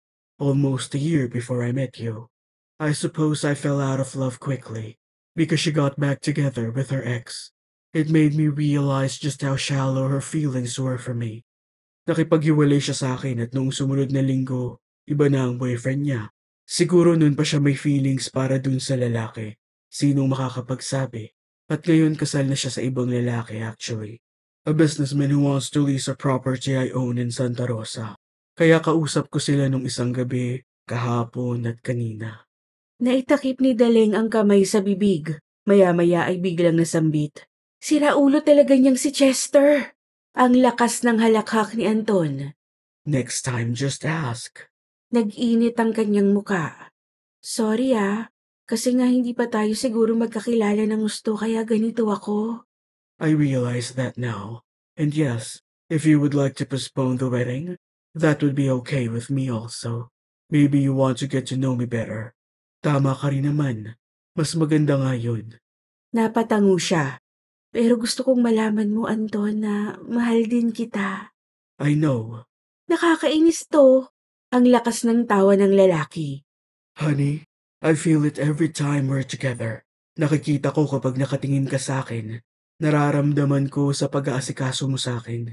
Kapag naglalambing ka, thank you for loving me. I love you so much, Daling. Para bang nag-awitan ang mga anghel sa langit. Epilogue. Anton, tawag ni Daleng sa asawa. Tulungan mo naman akong tumayo, please. Ngiting-ngiti ang lalaki nang ilagay ang mga bisig sa ilalim ng kanyang kilikili para tulungan siyang bumangon. Paano? Kabuanan na ng kanilang ikalawa at ikatlong anak. Kambal ang pangalawang pagbubuntis niya. Hinagka ng lalaki ang kanyang labi. All good, my dear wife? Nakangiti siyang tumango. May 3 taon na silang kasal. Hindi man natuloy ang kanilang unang plano dahil sa desisyon nilang kilalanin pa ng lubos ang isa't isa ay nadelay lang yun saglit. Dahil noong 3 buwan ang kanilang panganay na si Antonino, muling nag-propose ang lalaki na agad niyang tinanggap. Naikasal sila sa loob ng 2 linggo at naulit ang kasal makaraan ng 1 taon. Masing grande sa pagkakataong yon. Sa bahay ni Anton sa Tagaytay sila nakatira. Ang nabili niyang property sa Santillan ay pinagkatiwala na niya sa kanyang nanay. Lumabas na sila sa silid para puntahan si Antonino na binabantayan ng mga lola nito. Spoiled ang bata sa 2 lola na naguunahan sa pag-aalaga dito.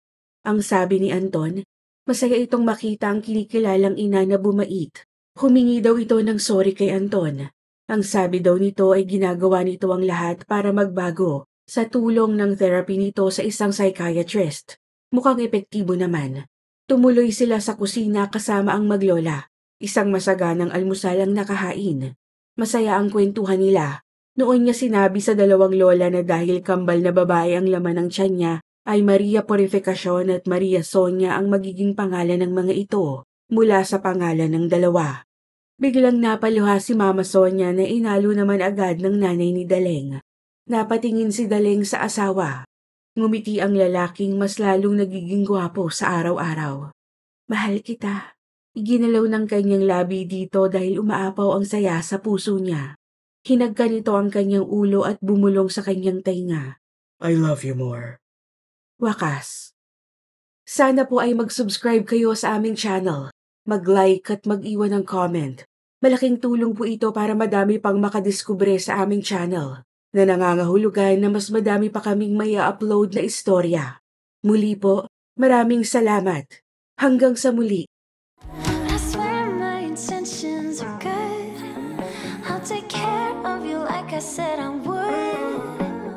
I swear my intentions are good. I'll take care of you, 'cause boy,